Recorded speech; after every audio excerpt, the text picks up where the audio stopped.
خوب اچھی طرح سمجھ لیں. شرک کسے کہتے ہیں؟ شرک اسے نہیں کہتے کہ دو اللہ کے آپ قائل ہوں. ایسا شرک اس کائنات میں کبھی بھی نہیں ہوا. ہمیشہ ایک ہی خدا کو مانا گیا ہے. ہمیشہ جب بھی قرآن میں آتا ہے وَلَئِن سَأَلْتَهُم مَّنْ خَلَقَ السَّمَاوَاتِ وَالْأَرْضَ لَيَقُولُنَّ اللَّهُ. ان سے جب پوچھا جائے کہ کس نے آسمانوں اور زمین کو بنایا تو مشرکین کہتے ہیں کہ کس نے بنایا؟ اللہ نے بنایا. آج بھی جو مشرک ہے نا ان سے آپ پوچھیں کہ اس کائنات کا بنانے والا کون ہے تو وہ کیا کہیں گے؟ اللہ. ایک خدا ہے. کوئی گاڈ کہے گا اس کو, کوئی بھگوان کہے گا, کوئی اللہ کہے گا, لیکن مانتے کس کو ہے؟ ہندو بھی کس کو مانتا ہے کہ بنانے والا کون ہے؟ ایک. تو یہ جو شرک ہوا ہے نا, شرک یہ کس نوعیت کا ہوا ہے اس کو سمجھیں. شرک یہ ہوا ہے کہ اللہ نے سب کچھ بنایا, سارے اختیارات کس کے پاس ہیں؟ اللہ کے پاس ہیں, لیکن اللہ نے اپنی عطا سے فلاں کو بھی فلاں اختیار, بولو بھائی, دے دیا ہے. سارے نہیں, کچھ اختیار اللہ نے اس کو دے دیے ہیں, کچھ اس کو دے دیے ہیں. نہیں آ رہی بات. یہ والا جو بت ہے اس بت کو بھی نہیں دیے. یہ جو بزرگ کو اللہ تعالی نے مثلاً اولاد دینے کا اختیار دیا ہوا تھا, سمجھ رہے ہو؟ لہذا ان بزرگ کے مرنے کے بعد ان کے نام کی صورت بنا کے جب ان کے سامنے ہم جھکیں گے تو اللہ کی عطا سے یہ بزرگ بھی ہم کو, بولو بھائی, اولاد دے دیں گے. عین یہی شرک آج محمد صلی اللہ علیہ وسلم کی ذات کے ساتھ ہو رہا ہے. یہی شرک عین حضرت علی رضی اللہ تعالی عنہ کو مشکل کشا کہنے والے کر رہے ہیں.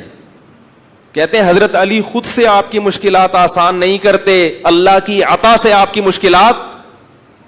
بولتے کیوں نہیں؟ یہ جو نوح علیہ السلام کے دور میں 5 بڑے بڑے بت تھے, ود, سوا, یغوث, یعوق, نصر, یہ اصل میں 5 بڑے بڑے بزرگان دین تھے, اللہ والے لوگ تھے. جب ان کی موت واقع ہوئی ہے تو لوگوں نے کہا یہ بڑے اللہ والے بزرگ ہیں, ان کے نام کی مورتی بنا کر ہم ان سے دعا مانگیں گے ان سے, دے گا کون؟ اللہ. نہیں آ رہی بات. اور بعض یہ کہتے تھے مانگیں گے ان سے, دیں گے یہ مگر اللہ کی عطا سے, کیونکہ اللہ نے ان کو اختیارات دیے ہوئے. ان دونوں قسموں کو شریعت نے کیا قرار دیا؟ شرک. کہ اللہ نے کسی کو کسی قسم کا اختیار, سارے اختیارات اللہ نے کس کے پاس رکھے ہیں؟ اپنے پاس. کسی کو نہیں دی اللہ نے. یہ والا شرک ہے جس کی نفی کے لیے قرآن نازل ہوا ہے. آج جب کسی سے بات کی جائے نا مشرک سے, تم رسول سے کیوں مانگتے ہو, فلاں سے کیوں مانگتے ہو, کہتے ہیں ہمیں پتا ہے کہ یہ خود سے نہیں دے سکتے, لیکن اللہ نے ان کو اختیار دیے ہیں. اللہ نے اپنے حبیب کو جب اختیارات دے دیے تو ہم اگر اللہ کے حبیب سے مانگ لیں تو تمہیں کیوں تکلیف ہو رہی ہے بھائی؟ کیا ہو گیا بھائی؟ تو بھائی یہی تو وہ شرک تھا جو کون کیا کرتا تھا؟ مشرکین مکہ کرتے تھے. وہ اللہ کے رسول سے نہیں مانگتے تھے, وہ بتوں سے مانگتے تھے. تو اللہ نے یہ نہیں کہا کہ ہم بت کے پاس, اللہ نے کہا میرے سوا کسی کے پاس اختیارات نہیں ہیں. اب یہاں لوگ سوال پوچھتے ہیں کہ واہ بھائی واہ, پولیس کے پاس تو اختیارات ہیں آپ کی مدد کرنے کے, ہیں بھائی, ڈاکٹر کے پاس اختیارات ہیں آپ کو اولاد دینے کے, بے اولاد لوگ ڈاکٹر کے پاس جاتے ہیں نا, کیا خیال ہے؟ تو کیا اللہ کے نبی کے پاس نہیں ہو سکتے ہیں بھائی؟ یہ موضوع میرا ابھی توحید مقصد نہیں ہے, جلدی سے اس کو سمیٹ کے میں اسٹیشن درمیان میں آتے رہتے ہیں. اصل میں ادھورا چھوڑ دو نا, پھر مجھے پتا ہے فیس بک پہ گالیاں آنا شروع ہو جاتی ہیں, برا بلا ابے اس کو, جب پولیس کے پاس اختیارات ہے تو نبی کے پاس کیوں نہیں ہے, یہ اس طرح کے آ جائیں گے. اصل تو میں آ رہا ہوں اب. تو بعض دفعہ ایسا ہوتا ہے نا کہ کہیں سے جا رہے ہیں تو راستے میں اسٹیشن اتنا اچھا لگا کہ چلو یہیں اتر جاؤ یار کیا خیال ہے, ایسا بھی ہوتا ہے نا. تو یاد رکھو پولیس جو مدد کرتی ہے وہ اسباب کے تحت کرتی ہے. اسباب کے تحت تو سب کے پاس سب کچھ ہر قسم کے اختیارات ہیں, اور وہ صرف نبی کے پاس نہیں ہیں اسباب والے. آپ خود مانتے ہیں کہ وہ کس کے پاس ہیں؟ پولیس کے پاس بھی ہیں. تو پھر پولیس سے معاذ اللہ پھر پولیس کو, پھر تو پولیس کا مقام بھی بہت اونچا ہو گیا نا. آپ مانتے ہیں کہ پولیس کے پاس جس قسم کے اختیارات ہیں, ہم ان اختیارات کی بحث نہیں کر رہے. ایک ہوتا ہے لاجیکلی کوئی کام کرنا, میں آپ سے پانی مانگتا ہوں تو آپ جائیں گے نلکا کھولیں گے, پوری ایک سائنٹیفک لاجک ہے نا, پانی اوپر سے نیچے آئے گا.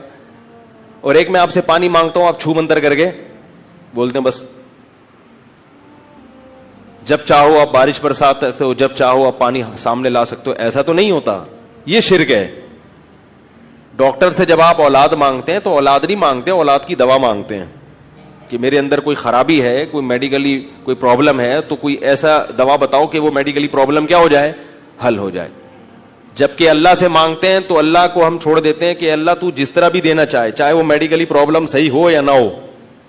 زکریا علیہ السلام نے اللہ سے بڑھاپے میں دعا مانگی تھی, میڈیکلی بڑھاپے میں دعا ممکن اولاد ممکن نہیں ہے, لیکن کہا تھا مجھے ایسے ہی چاہیے. اللہ نے کہا چلو بوڑھے ہو کے ہی دے دوں گا میں تمہیں. اس قسم کے اختیارات صرف کس کے پاس ہیں؟ اس میں اللہ نے کسی پیغمبر کو, کسی فرشتے کو, کسی مقرب ولی کو بھی اپنے ساتھ شریک بولو بھائی نہیں کیا ہے.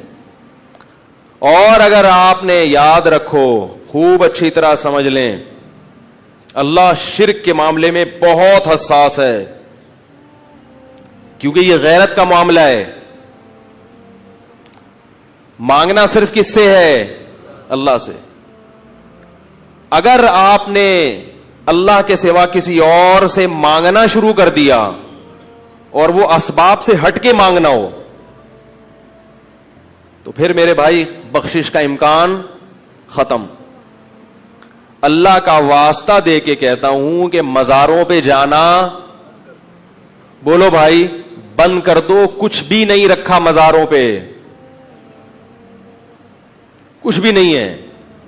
میں جب سفر پہ جاتا ہوں نا تو پھر ایک ٹیلی فون کے ذریعے, اور ٹیلی فون سے بھی زیادہ سفر میں لوگوں کا پتہ چلتا ہے. ایک مرتبہ میں پنجاب سے آ رہا تھا بائی ٹرین, تو اسٹیشن پہ ہم بیٹھ گئے ٹرین کے انتظار میں. تو ایک پڑھا لکھا لڑکا میرے ساتھ آگے بیٹھ گیا, لگ رہا تھا شکل سے لباس سے پڑھا لکھا ہے.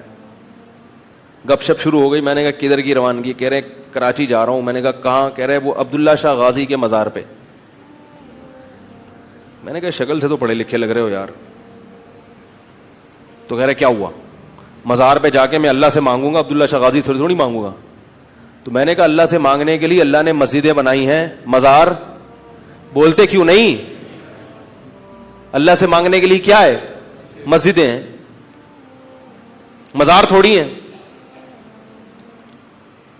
بہت سمجھایا, مگر جیسے روحانی علاج والوں کی عقیدت ایک دفعہ جب دل میں بیٹھ جائے نا, دلائل کے انبار لگا دو مگر بات سمجھ میں, یہ اندر کوئی فالٹ ہوتا ہے.